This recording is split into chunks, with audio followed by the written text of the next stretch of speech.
Supreme কোর্টের নির্দেশে আগেই প্রায় 26,000 শিক্ষক ও শিক্ষাকর্মীর চাকরি বাতিল হয়েছে। চাকরি 2016 সালের এসএসসি গোটা প্যানেলটাই বাতিল করে দেওয়া হয়েছে সুপ্রিম কোর্টের নির্দেশে। এবার অতিরিক্ত শূন্য পদ নিয়ে সিবিআই তদন্তের যে নির্দেশ ছিল হাইকোর্টের, সেই নির্দেশ খারিজ করল সুপ্রিম কোর্ট।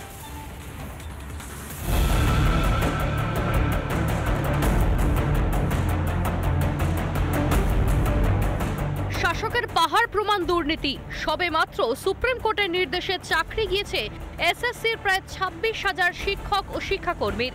তারই মধ্যে অতিরিক্ত শূন্য পদ নিয়ে মঙ্গলে শুনানি ছিল সুপ্রিম কোর্টে। সকলেই তাকিয়েছিলেন সেদিকে। শেষ পর্যন্ত অতিরিক্ত শূন্য পদ নিয়ে সিবিআই তদন্তের নির্দেশ খারিজ করে দিল শীর্ষ আদালত।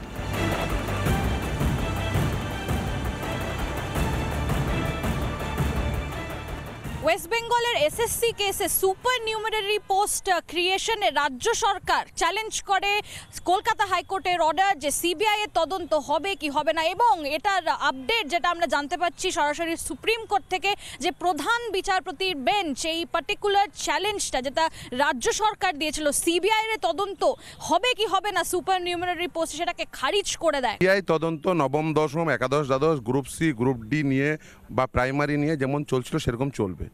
সেখানে যদি কোনো মন্ত্রীর ইনভলভমেন্ট পাওয়া যায় তাহলে তিনি জেলে যাবেন, কিন্তু সুপার নিউমেরিক পোস্ট ক্রিয়েশনের যে ক্যাবিনেট উইজডম সেটার তদন্তটা সেটা শুধুমাত্র খারিজ করেছেন। নিয়োগ দুর্নীতি মামলা চলাকালীনই ওয়েটিং লিস্টে থাকা প্রার্থীদের চাকরি দিতে অতিরিক্ত শূন্য পদ তৈরির প্রস্তাব পাশ করে রাজ্য মন্ত্রিসভা। 5,261টি পদ তৈরির বিজ্ঞপ্তি জারি করে শিক্ষা দপ্তর। এই নিয়েই শুরু হয় বিতর্ক। অভিযোগ ওঠে বেআইনিভাবে নিযুক্তদের বাঁচানোর জন্যই অতিরিক্ত পদ তৈরি করে মমতার সরকার। এরপরই সিবিআই তদন্তের নির্দেশ দেয় কলকাতা হাইকোর্ট। ডিভিশন বেঞ্চ জানিয়ে দেয় সিবিআই প্রয়োজনে মন্ত্রিসভার সদস্যদের হেফাজতে নিয়ে জিজ্ঞাসাবাদও করতে পারে। এতেই বুক কাঁপতে শুরু করে শাসকের। হাইকোর্টের নির্দেশের বিরুদ্ধে শীর্ষ আদালতে যায় রাজ্য। সেই মামলায় এদিন সিবিআই তদন্তের নির্দেশ খারিজ হয়ে যায়।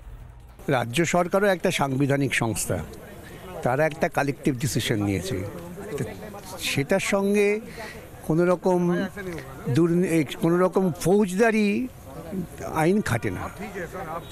আর একটা ক্যাবিনেটের বিরুদ্ধে সিবিআই তদন্ত করবে, এটাও খুব ডিসেন্ট না।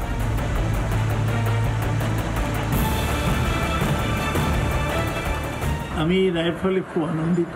জিৎ গাঙ্গুলি তিনি থাকার সময় যে পক্ষপাতদুষ্ট রায় দিয়েছিলেন সেটা শেষ হল।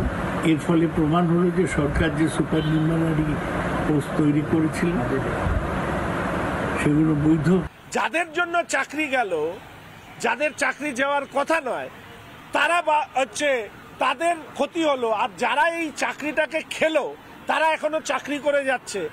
নিশ্চিতভাবে এদেরও ধর্মের কল বাতাসে নড়ে বলে একটি কথা আছে, আজ নয় কাল এদেরও চূড়ান্ত শাস্তি হবে। রাজ্য মন্ত্রিসভার সবুজ সংকেতেই অতিরিক্ত শূন্য পদ, সেই সিদ্ধান্ত নিয়ে সিবিআই তদন্ত করবে না। যদিও নিয়োগ দুর্নীতির মূল মামলায় সিবিআই তদন্তে কোনো ছেদ পড়ছে না, সেখানে জালিয়াতি ধরা পড়লে যে মমতার মন্ত্রিসভার সদস্যদের নিয়েই সিবিআই টানা হেঁচড়া করবে তা স্পষ্ট। রিপাবলিক বাংলা। তাদের চাকরি গিয়েছে, তারা এখন সদ্য বেকার। গতকাল অর্থাৎ সোমবার তারা গিয়েছিলেন নেতাজি ইন্ডোরে মুখ্যমন্ত্রীর সঙ্গে বৈঠক করতে। আশা ছিল যে কোনো না কোনো হয়তো ব্যবস্থা তাদের জন্য করবেন মুখ্যমন্ত্রী, কিন্তু না, কোনো আশার আলো তারা দেখতে পাননি, বরং পেয়েছেন স্বেচ্ছাশ্রমের তত্ত্ব মুখ্যমন্ত্রীর কথার মধ্যে দিয়ে। কিন্তু এই মুহূর্তে দাঁড়িয়ে তাঁদের এই যারা সদ্য বেকার হলেন সেই সমস্ত 26,000 প্রায় সংখ্যাটা, তাদের এখনকার আশ্রয় হলো ধর্মতলার শহীদ মিনার চত্বর। বিনিদ্র রাত কাটাচ্ছেন খোলা ময়দানেই, কিন্তু স্বেচ্ছাশ্রমের বিষয়ে বলছেন তারা দয়া চান না, ভিক্ষা চান না, অধিকার চান না। আপনি আপনার কাজ করুন না, আপনার কাজ কে বারণ করেছে? ভলেন্টারিলি সার্ভিস কিন্তু সবাই দিতে পারে। আমরা কেন দিতে যাব ভলেন্টারি সার্ভিস? আমরা তো যোগ্য, এতদিন ধরে চাকরি করে এসেছি, আমরা এখন সাম্মানিক নেব। সোমবার ইন্ডোর স্টেডিয়ামের বৈঠকে মেলেনি সুরাহা। চাকরি হারিয়ে চোখে মুখে অন্ধকার হাজার হাজার যুবক যুবতীর। পথ না পেয়ে পথেই নামলেন তারা। অনির্দিষ্টকালের জন্য শহীদ মিনারে ধর্ণা শুরু সদ্য বেকারদের। মুখ্যমন্ত্রী প্রথমে বললেন যোগ্যদের কারোর চাকরি যাবে না, যোগ্যদের স্যালারি বন্ধ হবে না, টার্মিনেট করা হবে না। কিন্তু স্যালারি বন্ধ হবে না, টার্মিনেট করা হবে না, এগুলো তো যদি লিগ্যাল আমরা দেখি তাহলে এটা কত দিনের জন্য? এ তো কিছু দিনের প্রতিশ্রুতি হতে পারে। উনি এটাও বলে নিয়েছেন, স্বীকারই করে নিয়েছেন, যদি সুপ্রিম কোর্টে নেগেটিভ কিছু হয় 2 মাস পরে কিছু একটা ব্যবস্থা হবে, এই 2 মাসেরটা পুষিয়ে দেওয়া হবে। মানে যেন এরিয়ার দিচ্ছেন, আমাদের যেন একটা সাম্মানিক দেবেন। আমরা কি টিচাররা বা নন টিচিং স্টাফরা যারা শিক্ষার সাথে জড়িত যোগ্যরা, তারা কি এই পুষিয়ে দেওয়ার জন্য এখানে আছি? প্রতিদিন সকাল হলেই ছিল অন্য রকম ব্যস্ততা। স্কুলে যাওয়ার তাড়া, স্কুলের ঘন্টার আওয়াজ, আর এখন সেই শব্দের বদলে বুকের ভিতর হাহাকার। এত ব্যস্ততা স্কুলে যাওয়ার জন্য ছিল, মানে এর আগে হঠাৎ করে জীবনটা কেমন ফাঁকা হয়ে গেল।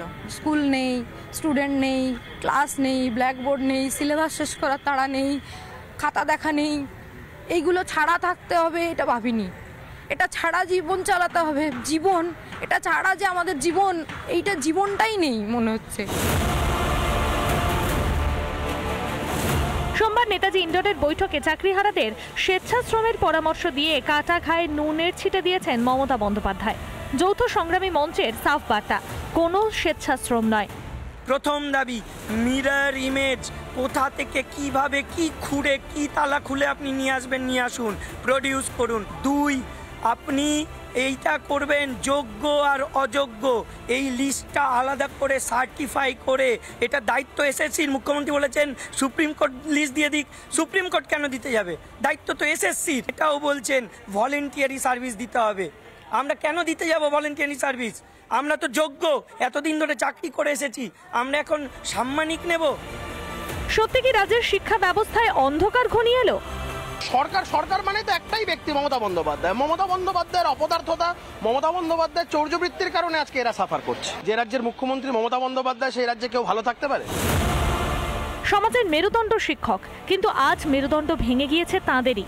স্কুলের চেয়ার আর চক ডাস্টার ভুলে এখন শহীদ মিনারে ধর্ণা। কোনোদিনও কি আর স্যার ম্যাডাম ডাক শুনবে ওরা? রিপাবলিক বাংলা।